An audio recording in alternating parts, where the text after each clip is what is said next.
이게 10억이라고요? 어떻게 이런 일이? 경북 청송군 외곽 마을 어귀 끝자락에 자리한 작은 교회. 벽지는 곰팡이에 젖고 천장은 물이 새어 종이컵으로 빗물을 받아내는 곳. 이 교회의 전 재산은 중고 트럭 한 대와 오래된 주전자 하나뿐입니다. 헌금은 지난 석 달간 2만 4천 원. 공과금도 밀렸고 식사도 하루 두 끼가 전부입니다. 하나님, 오늘도 오신 분이 없습니다. 박지훈 목사는 조심스레 눈을 떴습니다. 성경책에 고인 빛바랜 눈물 자국, 찬송가를 대신하는 바람 소리. 십자가 아래에서 그는 매일 이 빈 공간을 채우기 위해 기도합니다. 그런데도 박지훈 목사는 포기하지 않습니다. 매일같이 마을의 할머니에게 반찬을 나르고 학교를 그만둔 아이에게는 성경과 수학 문제를 가르쳐 줍니다. 그가 입고 다니는 양복은 12년째 같은 것이고 신발 바닥은 종이로 덧댄 상태입니다. 하지만 그는 웃습니다. 복은 나눌 때 오는 거니까요. 그날도 예배당 문을 닫고 지붕으로 올라가려던 참이었습니다. 며칠 전 떨어진 기왓장을 고치기 위해 그는 사다리를 들고 교회 뒤편으로 향했죠.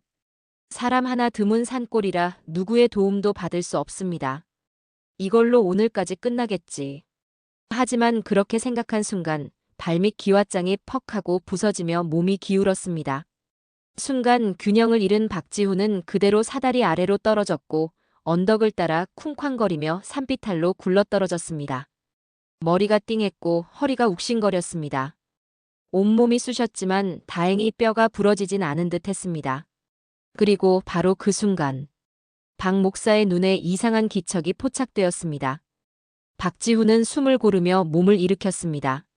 산비탈 아래로 굴러떨어진 충격은 생각보다 컸지만 크게 다친 곳은 없어 다행이었습니다. 진흙이 묻은 옷자락을 툭툭 털던 그의 귀에 낮은 바스락 소리가 들려왔습니다. 처음엔 바람인가 했다가 다시 분명한 움직임이 느껴졌습니다. 풀숲 저편, 그늘진 나무 아래. 그것은 있었습니다. 거대한 살모사. 검은 비늘은 물을 머금은 듯 빛났고 굵은 몸통이 천천히 땅을 미끄러지며 다가왔습니다. 박지훈은 그대로 얼어붙었습니다. 이건 그냥 뱀이 아니다. 생전에 이렇게 큰 뱀은 본 적이 없었습니다. 본능적으로 뒤를 더듬던 손이 나뭇가지 하나를 집었습니다. 단단하고 묵직한 사람 머리쯤은 단숨에 내려칠 수 있을 것 같은 가지였습니다. 박지훈은 땅을 짚고 몸을 일으켜 살모사와의 거리를 계산했습니다. 기회는 단 한 번. 숨을 크게 들이마신 그는 가지를 높이 치켜들었습니다. 심장이 터질 듯 뛰었습니다. 앞에 있는 건 단순한 동물이 아니라 분명 생명을 위협하는 독 그 자체였습니다. 몸이 기억하는 공포는 강력했고 그의 팔은 흔들렸습니다. 하나님, 이건. 그러나 그 순간 뱀이 고개를 들고 박지훈을 바라봤습니다. 그 눈.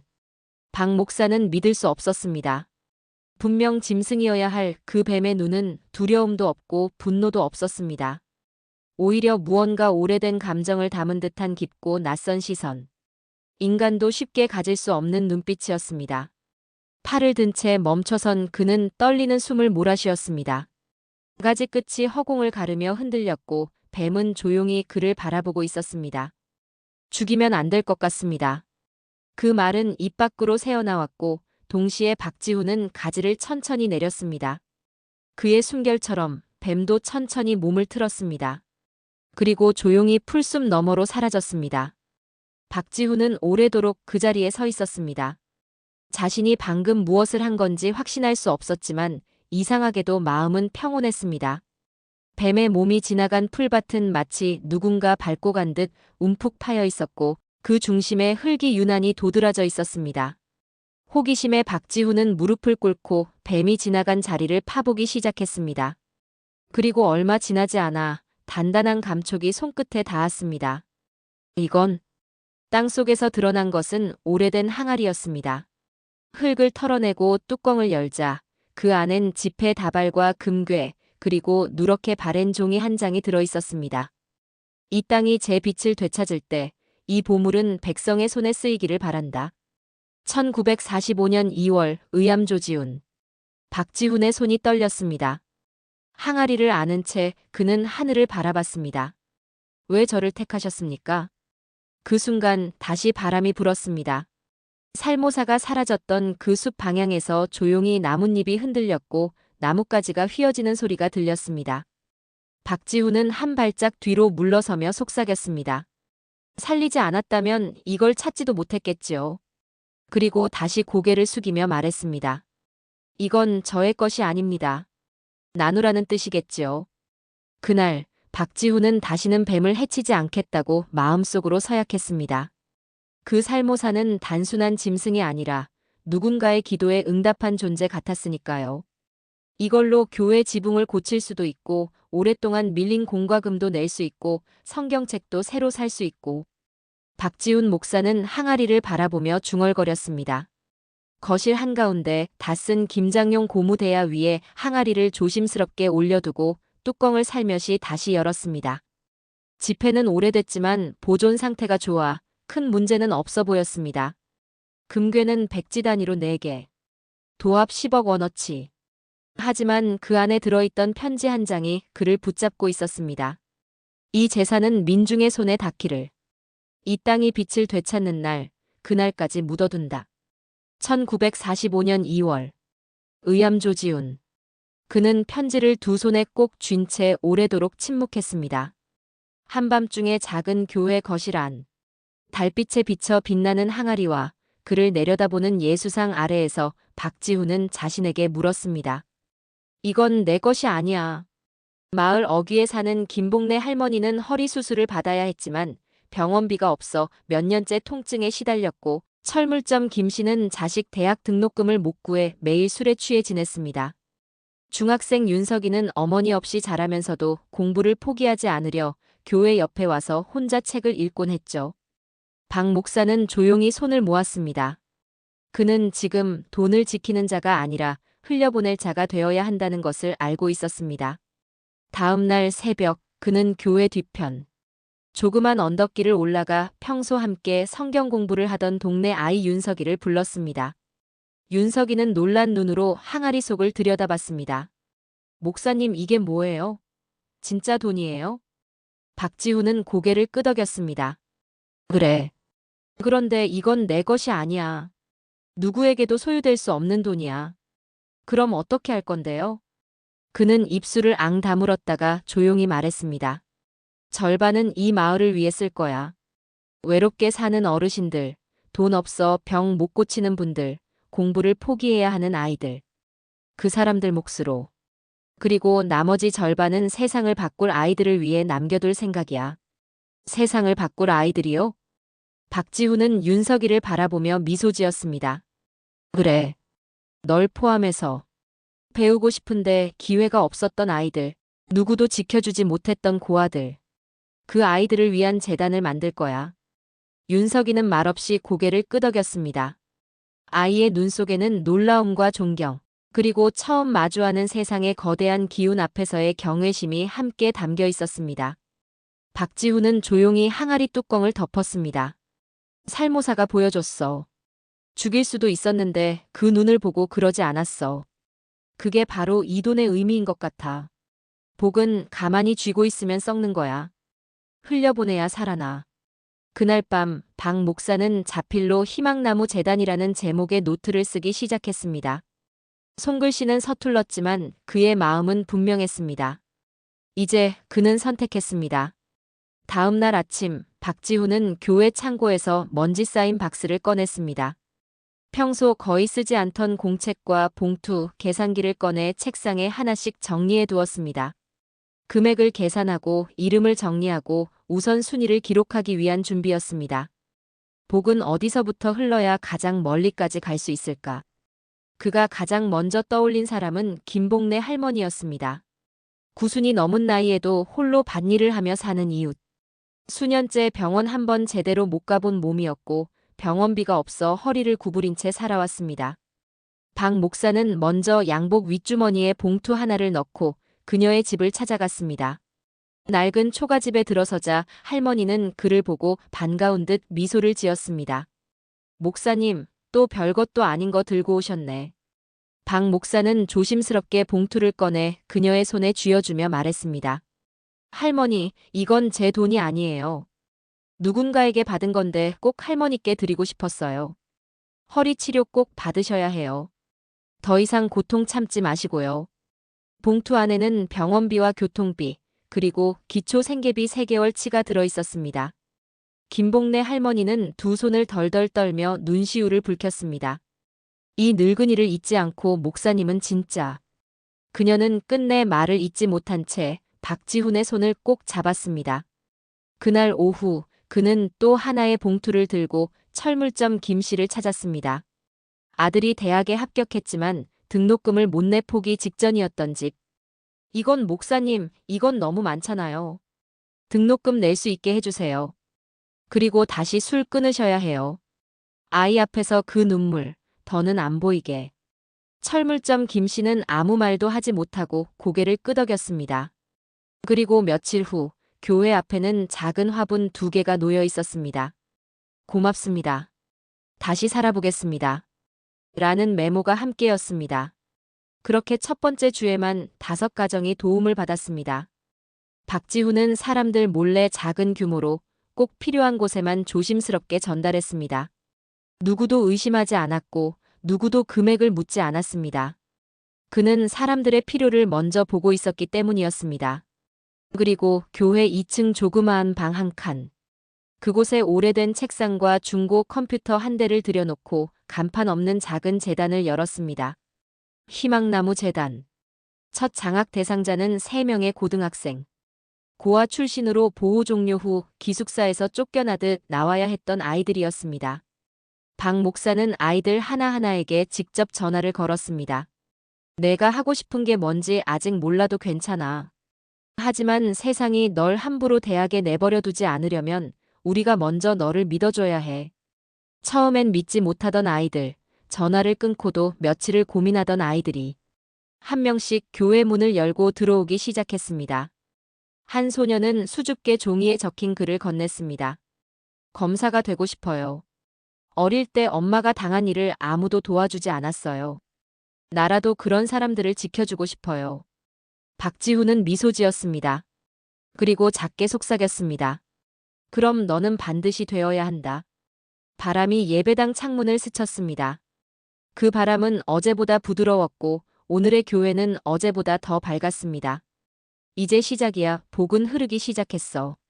겨울이 물러가고 봄이 오기 시작한 시골 교회. 한때 쓸쓸한 바람만이 머물던 그 작은 예배당엔 이제 따뜻한 온기가 조금씩 차오르고 있었습니다. 박지훈 목사가 만든 희망나무 재단은 소문 없이, 그러나 분명하게 사람들의 마음을 움직이기 시작했습니다. 재단 사무실이라고 해도 그저 교회 2층에 방 한 칸. 중고 컴퓨터와 전화기 하나, 헌책 몇 권이 전부였지만 그 안에서 시작된 희망은 생각보다 빠르게 뿌리를 내리고 있었습니다. 첫 지원을 받은 고등학생 3명 중 2명은 방과 후마다 교회에 들러 공부했습니다. 낡은 나무 책상 위에 공무원 수험서와 검정고시 교재가 놓였고 박 목사는 밤마다 함께 앉아 단어 하나, 문장 하나를 가르쳤습니다. 처음엔 어색했던 아이들도 어느새 목사님, 오늘 이건 왜 이렇게 해요? 라며 질문을 던지기 시작했습니다. 박지훈은 그 질문 하나하나에 최선을 다해 답했습니다. 때로는 인터넷을 뒤지고 때로는 젊은 변호사 후배에게 전화해 설명을 부탁했습니다. 그는 아이들의 모른다는 말을 결코 무시하지 않았습니다. 오히려 그것이 변화의 첫 번째 신호라는 것을 알고 있었기 때문입니다. 수요일, 비가 추적추적 내리던 날. 교회 문이 조심스럽게 열렸습니다. 처음 보는 소년이 문턱에 서 있었습니다. 깡마른 체구에 얼굴은 어딘가 상처처럼 움푹 들어가 있었습니다. 여기가 희망나무 재단 맞아요? 박지훈은 서둘러 자리에서 일어났습니다. 그래. 맞아. 어서 들어와. 젖었잖니. 소녀는 망설이다가 신발을 벗고 조심스럽게 안으로 들어왔습니다. 옷에서 물이 뚝뚝 떨어졌고 손은 차갑게 얼어 있었습니다. 누가 이곳 이야기를 해줬니? 아저씨가요. 전에 도움받은. 소녀는 말을 흐리며 고개를 푹 숙였습니다. 이름은 성준. 보호 종료 아동으로 현재는 고시원에 살며 편의점에서 야간 아르바이트 중이었습니다. 학교는 중퇴했고 지금은 생활비 때문에 공부는 꿈도 못 꾸고 있다고 했습니다. 박지훈은 차를 따르며 말했습니다. 준아, 이곳은 조건이 없어. 부모가 있어도 없어도. 중퇴를 했어도 지금 뭐 하는지가 중요하지 않아. 하고 싶은 마음만 있으면 돼. 소녀는 말없이 고개를 끄덕였습니다. 그의 눈가에 조심스러운 빛이 비치기 시작했습니다.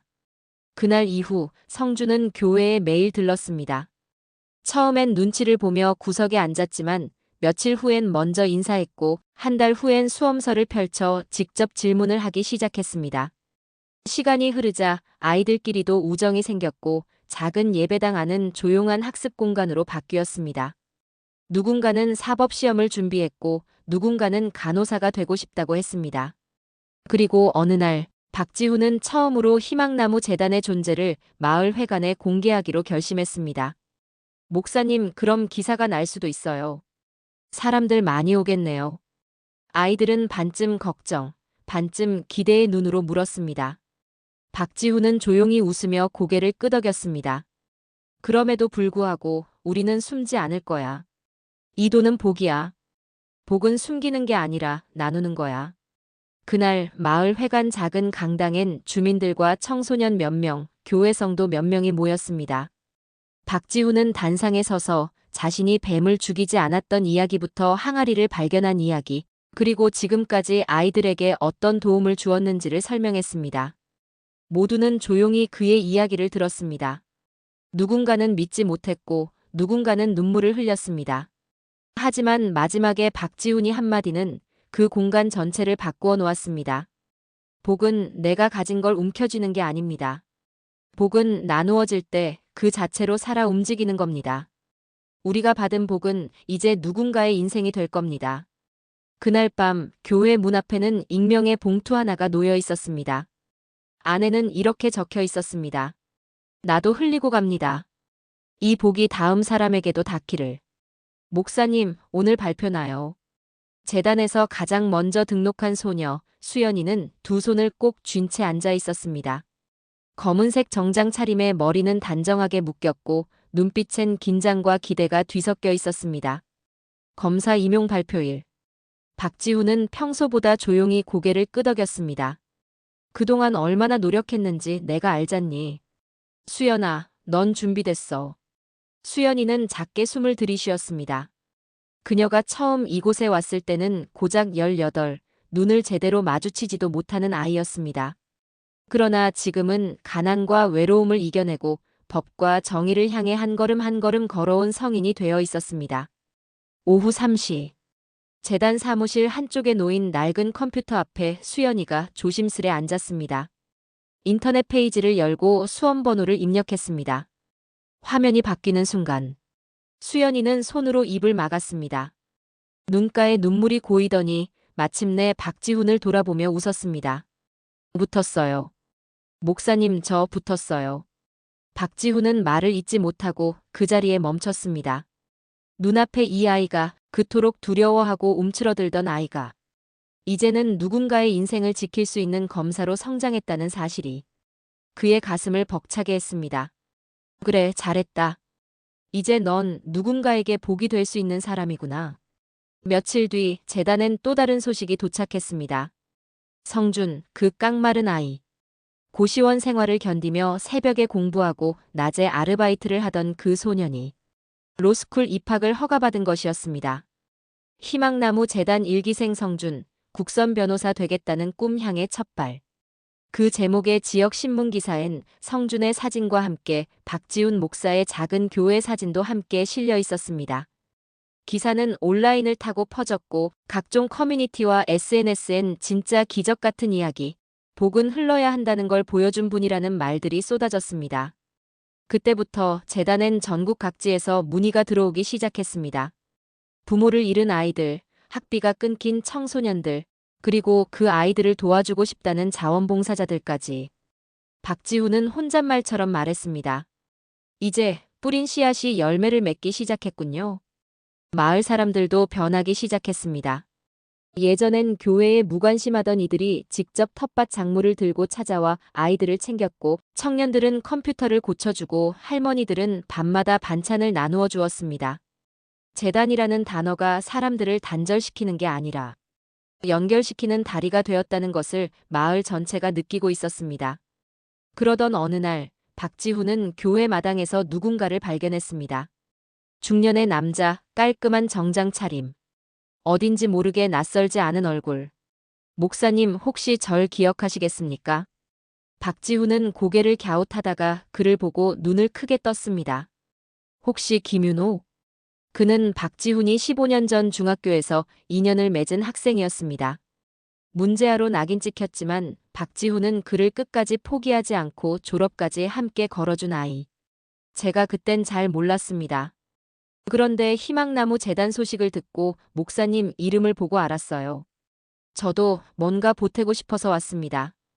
그는 조심스럽게 봉투 하나를 내밀었습니다. 그 안엔 2천만 원 수표와 함께 짧은 메모가 담겨 있었습니다. 복은 물려주는 것입니다. 그 복, 제게도 이어졌습니다.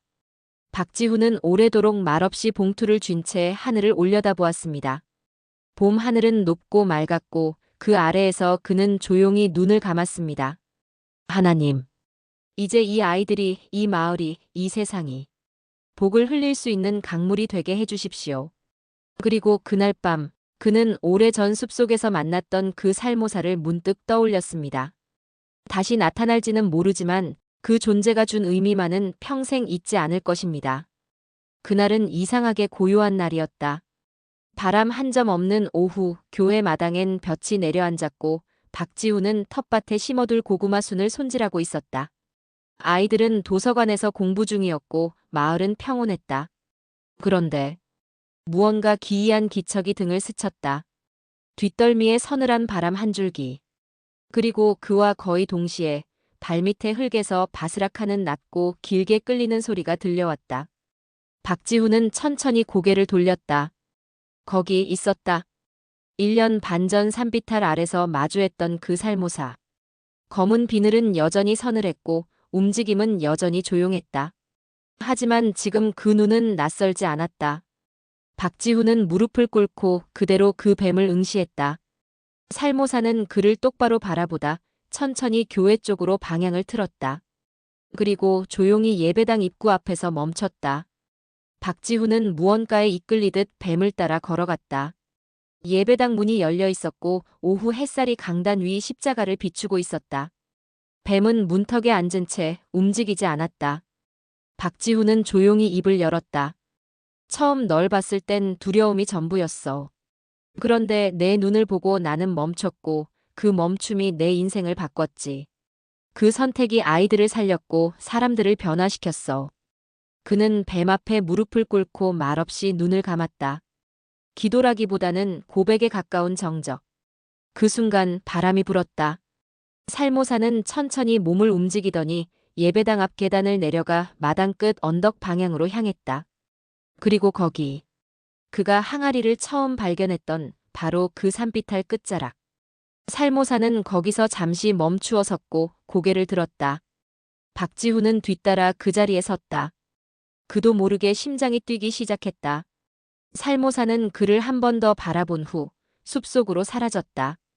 그 뒷모습은 마치 누군가의 사명을 다한 존재처럼 조용했고 장엄했다. 박지훈은 눈을 감았다. 그리고 입을 열었다. 내가 한 일은 아무것도 없었다. 단지 죽이지 않았을 뿐이야. 하지만 그 하나가 이렇게 많은 생을 바꾸었지. 사람을 살리는 건 위대한 힘이 아니라 멈출 줄 아는 용기였어. 그날 밤 박지훈은 오래된 일기장을 꺼냈다. 첫 장에는 이렇게 쓰여 있었다. 죽이지 않았을 때 복이 시작되었다. 그는 거기 아래에 조용히 덧썼다. 그리고 그 복은 지금도 자라고 있다.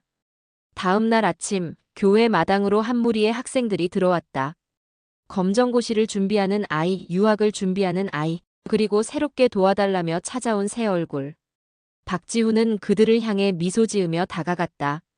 자, 오늘도 한 명 한 명이 기적이 되는 날이야. 시작해볼까? 하늘은 맑았고 그의 눈빛도 한결 편안해져 있었다. 어쩌면 그 뱀은 복 그 자체가 아니었는지도 모른다. 그저 복을 알아볼 수 있는 눈을 가진 사람에게만 모습을 드러내는 존재. 목사님, 오늘도 같이 가실 거죠? 수연의 목소리에 박지훈은 고개를 들었다. 초가을 햇살이 교회 마당을 부드럽게 감싸고 있었고 아이들은 여느 때처럼 삼삼오오 모여 준비물을 챙기고 있었다. 오늘은 희망나무 장학재단이 공식 법인으로 전환된 기념일이었다. 이제 더는 조용한 교회 한 구석의 비공식 조직이 아니라 정식으로 교육부에 등록된 비영리 재단이 된 것이다. 이날을 맞아 그동안 장학금을 받은 청소년들이 모두 모였고 마을 회관에서 조촐한 기념 행사가 열릴 예정이었다. 물론이지. 내가 그 시작을 봤는데 이 마지막은 봐야지. 박지훈의 목소리는 여전히 부드러웠지만 예전보다 훨씬 느릿해졌다. 그는 최근 병원에서 심장 이상 진단을 받았다. 수술이 필요한 상태는 아니었지만 지나친 과로와 스트레스는 피하라는 말도 들었다. 하지만 그는 여전히 하루에 한 번은 교회 문을 열고 아이들 책상에 앉아 물었다. 오늘은 무슨 걸음부터 시작할까? 행사장엔 벌써 많은 사람들이 모여 있었다. 수연은 검사 신분으로 연단에 섰고 성주는 로스쿨 3학년의 근엄한 눈빛으로 옆자리를 지켰다. 그리고 재단 출신으로 간호사가 된 유진, 사회복지사가 된 상훈, 창업한 디자이너 선아까지. 그들은 한결같이 말했다. 이 모든 시작은 한 사람의 선택이었다고요. 그 사람은 우리를 죽이지 않고 포기하지 않았습니다. 박지훈은 조용히 박수를 쳤다. 그리고 잠시 눈을 감았다. 그의 머릿속에는 첫날 마주한 살모사의 눈이 떠올랐다. 죽일 수 있었다. 그러나 죽이지 않았다. 그건 단지 생명을 살렸다는 의미 그 이상이었다. 멈춘다는 것, 기다린다는 것, 믿는다는 것. 그가 아이들을 위해 해준 것도 결국 똑같은 일이었다. 기념 행사가 끝나고 아이들은 돌아갔고 마을 어르신들도 손수 수확한 고구마며 된장을 박 목사 손에 쥐어주며 인사를 건넸다. 목사님, 살아주셔서 고맙습니다. 우리 동네 복덩이야, 복덩이. 그날 밤 박지훈은 교회 강단 아래 무릎을 꿇고 앉았다. 십자가 아래서 그는 오랜만에 혼잣말이 아닌 진짜 기도를 올렸다. 하나님, 이젠 제 시간이 다 온 것 같습니다. 저를 데려가신다 해도 남겨진 아이들이 이 마을이 서로에게 복이 되는 삶을 살아갈 거라 믿습니다. 그는 손을 모은 채 조용히 눈을 감았다. 예배당엔 작은 바람이 불어와 촛불을 흔들었다. 그리고 그 바람 속에서 바스락 익숙한 소리가 들렸다. 눈을 뜬 박지훈은 창문을 바라보았다. 거기 교회 마당 끝자락. 살모사가 조용히, 정말 조용히 그를 바라보다 고개를 천천히 돌려 숲으로 사라졌다. 그는 아무 말 없이 웃었다. 그것은 이별이 아니라 마지막 인사였다. 살모사는 복을 물고 와준 존재였고 지금은 그 복을 다른 누군가에게 전하러 가는 길이었다. 며칠 후 박지훈 목사는 잠든 채로 세상을 떠났다. 고통도 없이 슬픔도 없이 작은 미소를 머금은 채였다. 수연과 성준 그리고 아이들은 그의 관 옆에 앉아 조용히 기도했다. 장례는 아주 단출했지만 마을 전체가 울었고 수많은 사람들이 먼 길을 마다하지 않고 찾아왔다. 그의 관 위엔 아이들이 직접 만든 조각 나무패가 올려졌다. 죽이지 않은 선택이 세상을 살렸다. 몇 달 후 희망나무 재단은 박지훈 목사의 이름을 따서 지훈복나무 재단으로 이름을 바꾸었다. 그의 신념은 사라지지 않았다. 복은 흘렀고 그는 복을 물려준 사람으로 오래도록 기억될 것이었다.